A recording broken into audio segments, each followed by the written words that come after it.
అందరికీ నమస్కారం. నా పేరు డాక్టర్ ఆర్‌బి సుధా. ఇప్పుడు మనం మాట్లాడుకోబోయేది శని గోచారం గురించి. ద్వాదశ రాసుల వారికి శని గోచారం అంటే మార్చ్ 29, 2024కి మీనానికి ప్రవేశిస్తున్నారు శనీశ్వరుడు. సో, ఆ గోచారం ద్వాదశ రాసుల వారికి ఫలితాలు ఎలా ఇస్తాయో చూద్దాము. మనం జనరల్‌గా మాట్లాడుకోవాలి అంటే శనీశ్వరుడు మనకి తెలుసు చాలా ఇబ్బంది పట్టే ఒక గ్రహం. అందరూ భయపడుతూ ఉంటారు. ఏంటంటే ఏలినాటి శని వచ్చినా గానీ, లేకపోతే లగ్నంలో శని ఉన్నా గానీ, లేకపోతే ఏంటంటే శని మహాదశ వచ్చినా గానీ.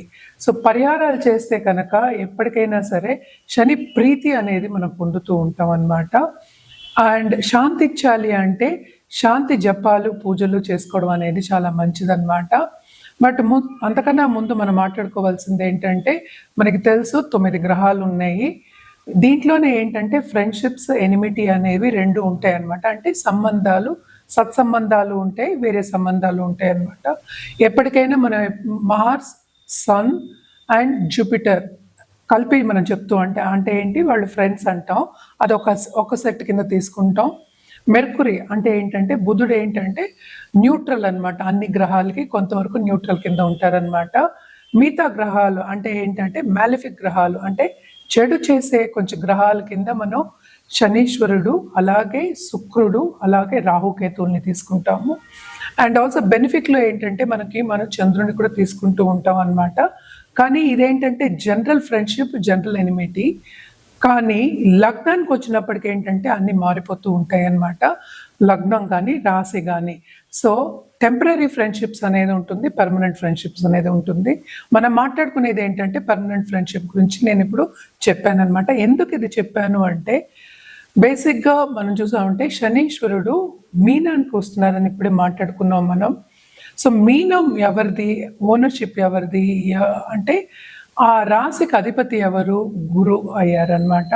సో, గురువుకి ఏంటంటే ఈయన శనీశ్వరుడు ఎలా ఆ ఇంట్లో ఎలా ఉంటారు అనేది ఏంటంటే ఆయన ఎనిమియా, లేకపోతే మనకి ఫ్రెండా, లేకపోతే న్యూట్రలా, లేకపోతే ఏంటంటే మనకి ఎలాగా ఆ ఇంట్లో ఎలా ఆ భావంలో ఆ రాశిలో ఎలా ఆయన ప్రవర్తిస్తాడు అనేది మనం మాట్లాడుకోవడానికి మనం ఫ్రెండ్షిప్స్ గురించి ఇప్పుడు మాట్లాడుకుందాము. జనరల్గా మనం చూసాము అంటే ఎక్కువ మనం శనీశ్వరుడికి, జూపిటర్కి మనం కొంచెం ఆపోజిషన్ అనేది చెప్పుకుంటూ ఉంటాం అన్నమాట.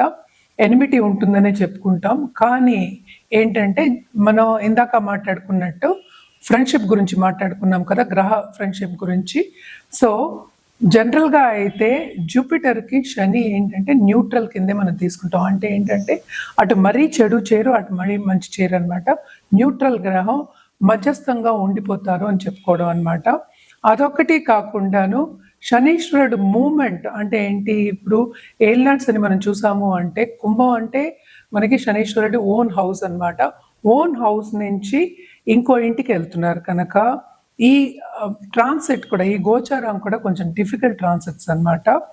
అండ్ ఆల్సో మనం చూసాము అంటే మీనానికి లాస్ట్ ఇయరే ఏలినాడ్స్ అని అనేది మొదలైంది. ఇప్పుడు మీనానికి వెళ్తే శనీశ్వరుడు మీనానికి వెళ్ళినప్పుడు మనకి మేషరాశి వాళ్ళకు కూడా ఏలినాడ్స్ అని అనేది ఉంటుందన్నమాట. సో, ఏ ఏ రాశికి ఏలినాడ్స్ అని ఉంటుందనేది చూద్దాము. ఇప్పుడు మనం చూసాము అంటే కుంభానికి ఏలినాడ్స్ అని లాస్ట్ ఘట్టం, లాస్ట్ 2.5 years.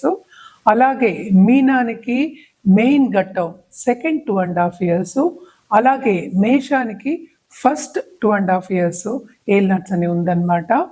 మనం ఫ్రెండ్షిప్స్ దీనికే మాట్లాడుకున్నాం. ఎందుకంటే ఒక్క గ్రహం గురించి మనం మాట్లాడుకున్నప్పుడు అన్ని గ్రహాలు మనం చూసి మొత్తం జాతకం చూసినప్పుడే మనం కరెక్ట్ రెమిడియల్ మెషర్స్ కూడా మనం చెప్పడం, పరిహారం చెప్పడం అనేది జరుగుతుంది.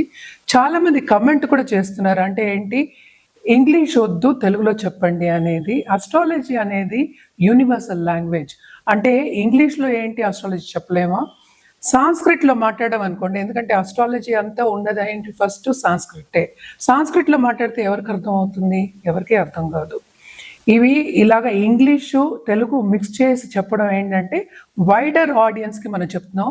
సో, అన్నెసెసరీ కమెంట్స్ చేయకుండా, అంటే బేవర్స్గా కూర్చుని ఏం పనిలేని వాళ్ళు ఇలా కమెంట్లు చేయడం అనేది కరెక్ట్ కాదు. ఎవరి పద్ధతి వాళ్ళది. మీకు ఇష్టం ఉంటే చూడాలి, లేకపోతే పక్కకి వెళ్ళిపోవాలి. అనవసరమైన కమెంట్లు వద్దు. చాలా మంది కమెంట్ చేస్తున్నారు ఇంగ్లీష్ వద్దని. అంటే ఏంటి, తెలుగులో చెప్తేనే అది అస్ట్రాలజీయా లేకపోతే కాదా? అంటే ఇంగ్లీష్ అస్ట్రాలజీ ఉంది, అలా అయితే సాంస్క్రిట్లో చెప్తారు, హిందీలో చెప్తారు, అన్ని లాంగ్వేజెస్లోనూ చెప్తారు. మనం తెలుగులో చెప్తున్నాం కనుక ఇప్పుడు యాక్చువల్గా ఇప్పుడున్న జనరేషన్కి చాలా మటుకు తెలుగు పదాలు, చాలా పదాలు వాళ్ళకి తెలియవు. సో దాని గురించి మేమేంటంటే కలపడం చేసి చెప్పడం అనేది జరుగుతుంది. స్వచ్ఛంగా తెలుగులో మాట్లాడాలి అంటే ఎవ్వరూ మాట్లాడలేరు, కొంతవరకు మాట్లాడతారు. సో అనవసరమైన కమెంట్లు పెట్టకుండా ఉండడం మంచిది. అదొక రెమెడీ కిందే మీరు తీసుకోండి. ఎందుకంటే నెగటివ్ ఎప్పుడు మీరు ఏది చెప్పారంటే ఆ నెగటివ్ మీకే తగులుతుంది, కొంచెం జాగ్రత్త. సో ఈ శనికి పరిహారాలు చేయాలి అంటే కనుక శనీశ్వరుడికి ఎప్పటికైనా ప్రీతి ఏంటంటే సర్వీస్ అంటే చాలా ఇష్టం. సో ఎప్పటికైనా సరే వృద్ధులకు కానీ, లేకపోతే వికలాంగులకు కానీ, లేకపోతే అనిమల్స్ అనుకోండి, అనిమల్స్ కానీ సర్వీస్ చేస్తే కనుక తప్పక వాళ్ళు శని ప్రీతి అనేది పొందుతారు. కొంతమంది ఏంటంటే యాక్చువల్గాను మరీ మీనియల్ టాస్క్ చేయడం అంటే ఏంటి, ఇల్లు ఊడవడాలు, తుడవడాలు అంటే మీనియల్ టాస్క్, అంటే సర్వెంట్స్ చేసే సర్విట్యూడ్ అంటూ ఉంటాం అన్నమాట. అలాంటి పనులు కూడా కొంతమంది కావాలని శని ప్రీతి పొందడానికి చేస్తూ ఉంటారు. అదొకటి కాకుండా ఎప్పటికైనా దానాలు కానీ, జపాలు కానీ చేయడం అనేది మంచిది. అండ్ ఆల్సో ఎప్పటికైనా సరే నేను ఇందాక చెప్పినట్టు సర్వీస్ అనేది చాలా చాలా ప్రీతి శనికి. సో మన చేత్తో వండి పెట్టడం కూడా చాలా మంచిదన్నమాట. ఇవన్నీ మనం ఏంటి మాట్లాడుకునేది జనరల్ పరిహారాలే. ఏదైనా సరే మనం చూసుకోవాల్సింది ఏంటంటే వ్యక్తిగత జాతకం మీద ఆధారపడి ఉంటుంది రెమెడియల్ మెషర్స్. ఏ ప్లానెట్ని కంట్రోల్ చేయాలి అనేది, ఏ ప్లానెట్కి ప్రీతి అంటే ఏంటంటే అప్లిఫ్ట్ చేయాలి లేకపోతే బ్యాలెన్స్ చేయాలి అనేది మోర్ ఇంపార్టెంట్ అన్నమాట. ఎందుకంటే ఈ కాలంలో అందరికీ, చాలా మందికి ఉద్యోగాలు కూడా లేకుండా, అంటే బతుకు తెరువు లేకుండా కూడా చాలా మంది ఉంటూ ఉన్నారు. సో వీళ్ళందరికీ ఏంటంటే ఫస్ట్ జాతకం అనేది చూడాలి. మనం మాట్లాడుకునేది ఒక రాశి వారిగా మనం మాట్లాడుకుంటున్నాము, అది కూడా ఒక్క గ్రహం గురించి మాట్లాడుకుంటున్నాము, గుర్తుపెట్టుకోండి. ఇది మొత్తం అంతా మీరు విన్నారంటే మీకు క్లారిటీగా అన్నీ తెలుస్తాయి. ఏదైనా మీకు డౌట్లు ఉన్నా కానీ, లేకపోతే అపాయింట్మెంట్ సెట్ చేయాలంటే కానీ కింద స్క్రోల్ అయ్యే నంబర్కి సంప్రదించవచ్చు. మనం ఇప్పుడు మాట్లాడుకునేది మకర రాశి వాళ్ళ గురించి. మకర రాశి వాళ్ళకి శని గోచారం ఎలా ఉంటుందో మాట్లాడకపోతున్నాము. సో ఫస్ట్ హ్యాపీ న్యూస్ ఏంటంటే మకర రాశి వాళ్ళకి ఎల్నర్స్ అనేది వెళ్ళిపోతుంది. అంటే ఏంటి, కెరియర్ పరంగా, ఫైనాన్షియల్ పరంగా, కుటుంబ పరంగా చాలా మటుకు ఊరట అనేది కలుగుతుంది. సో ఏల్నాట్స్ అని వెళ్ళేటప్పుడు, శని వెళ్ళేటప్పుడు తప్పక మంచి చేసే వెళ్తారు. మీకు మంచి సూచనలు ఉంటాయి. సో మీకు చాలా బాగుంటుంది. ఈ గోచారములని మనం మాట్లాడుకునేది శనీశ్వరుడు గోచారమే అండ్ ఆల్సో రాశి వారిగానే మాట్లాడుకుంటున్నాము. సో తప్పక ఈ గోచారం మూలంగా మకర రాశి వాళ్ళకి చాలా బాగుంటుంది. కెరియర్లో విస్తరింపు అంటే చేసే పనిలో వాళ్ళు పైకొచ్చే సూచనలు బాగా కనిపిస్తున్నాయి. అలాగే నిరుద్యోగులకి ఉద్యోగ అవకాశాలు వస్తాయి. ఆల్సో ఎప్పటికైనా సరే ఉద్యోగ రీత్యా వృత్తిని మానేయడము, లేకపోతే ఏదో కట్ అవ్వడం కానీ, లేకపోతే స్టాప్ అవ్వడం కానీ, ఉన్నవి స్తంభించిపోయినవన్నీ స్టార్ట్ అయ్యే ఛాన్సెస్ ఎక్కువ కనిపిస్తున్నాయి అన్నమాట. అదొక్కటి కాకుండా తోబుట్టువులకి కూడా చాలా బాగుంటుంది. ప్రాపర్టీ కూడా వచ్చే ఛాన్సెస్ ఎక్కువ కనిపిస్తున్నాయి.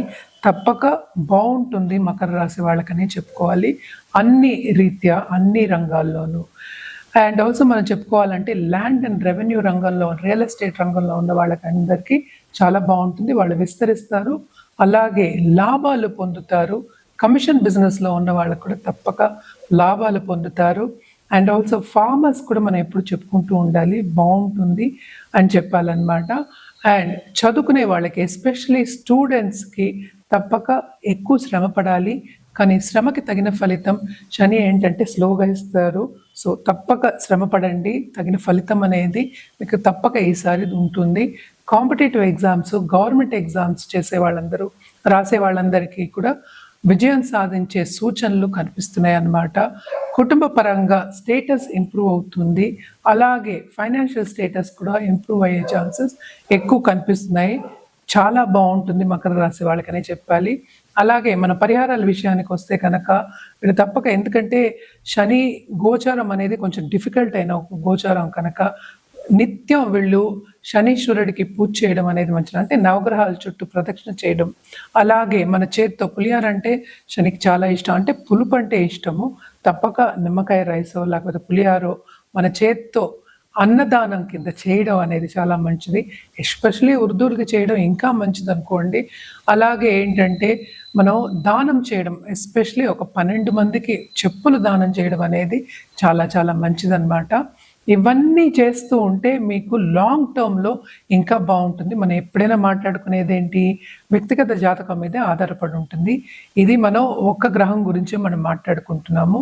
మీకేమైనా డౌట్లున్నా గానీ, లేకపోతే జాతకం పరిశీలించాలి, మీకు రెమెడియల్ మెషర్స్ కావాలి అంటే, మీ జాతకం పరిశీలించి రెమెడియల్ మెషర్స్ తీసుకోవడం మంచిది. ఎందుకంటే జాతక రీత్యా రెమెడియల్ మెషర్స్ ఇవ్వడం అనేది ఇంకా టు ద పాయింట్ ఉంటుంది. మనం జనరల్ రెమెడియల్ మెషర్స్ చెప్పామన్నమాట. సో జనరల్‌గా అయితే ఈ గోచారం, శని గోచారం మకర రాశి వాళ్ళకి బ్రహ్మాండంగా ఉంటుంది.